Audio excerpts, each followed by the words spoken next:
एक जंगल में एक तालाब था। उस तालाब में बहुत से जीव रहते थे।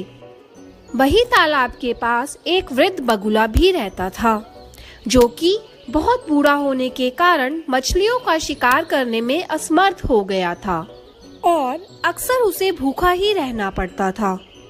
एक दिन जब बगुला तालाब के किनारे बैठा था, तब उसे एक तरकीब सूझी और बगुले ने जोर जोर से रोना शुरू कर दिया। बगुले को रोता देख एक केकड़ा तालाब से बाहर आया और बगुले से पूछा, क्या हो गया है बगले, क्यों रो रहा है पगले तू? ए केकड़ा भाई, मैंने एक आकाशवाणी सुनी है कि इस तालाब का पानी जल्द ही सूख जाएगा और यहाँ के सभी जीव मर जाएंगे।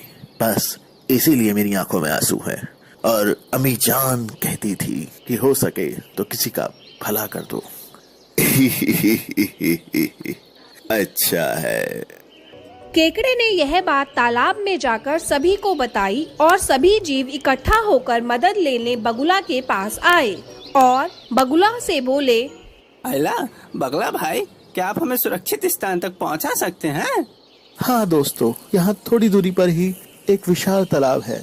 मैं तुम सब लोगों को कुछ ही दिनों में वहाँ पहुँचा दूंगा। सभी जीव मान गए।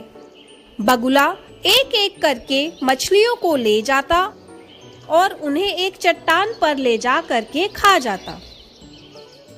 अब बगुला बहुत खुश था, क्योंकि उसे बिना किसी मेहनत के उसका भोजन मिल रहा था। यह सब कुछ दिन चलता रहा। फिर एक दिन केकड़े की जाने की बारी आई। केकड़ा बगुले की पीठ पर बैठ गया और बगुला भी उड़ चला। कुछ दूरी पर केकड़े ने बगुले से पूछा, क्यों बगुले, खुश तो है ना मछलियाँ वहाँ? तू ले जा रहा है मुझे जहाँ।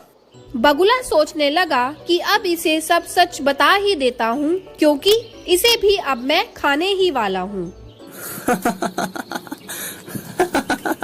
नहीं बच्चे, मैंने तो झूठ कहा था। ऐसा तो कोई तालाब है ही नहीं। और हाँ, जो मछलियाँ मैं ले गया था वो सारी मछलियाँ मेरे पेट में खुश हैं और अब तू भी वहीं जाने वाला है। केकड़े ने सोचा, यदि यह दुष्ट बगुला जीवित रहा तो उसका और तालाब के सभी जीवों का जीवन संकट में आ जाएगा। यह सोचकर केकड़े ने अपने तेज पंजे बगुले की गर्दन में गाड़ दिए। ये तूने अच्छा नहीं किया बगुले, अब मरेगा बगुला। बगुला धरती पर जा गिरा और मर गया। बहुत फड़फड़ा रहा था, जान बचाएगा सबकी। केकड़े ने यह सारी बात वापस तालाब पर जाकर सभी जीवों को बताई। सभी जीवों ने समझदार केकड़े की प्रशंसा की और उसका धन्यवाद किया।